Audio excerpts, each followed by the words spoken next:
చెప్పే మాయ మంత్రం కథ కదే,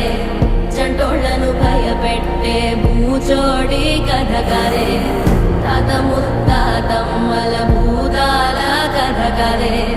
విక్రమాదిత్యుడు చెప్పిన వేదాళుడి కథ కదే, దీపము నుండి బియ్యం వచ్చే అల్లావుద్దీన్ కథ కదే, ఇది ముడత చర్మం ముసలి చెప్పే కథ లాంటి నిజమే.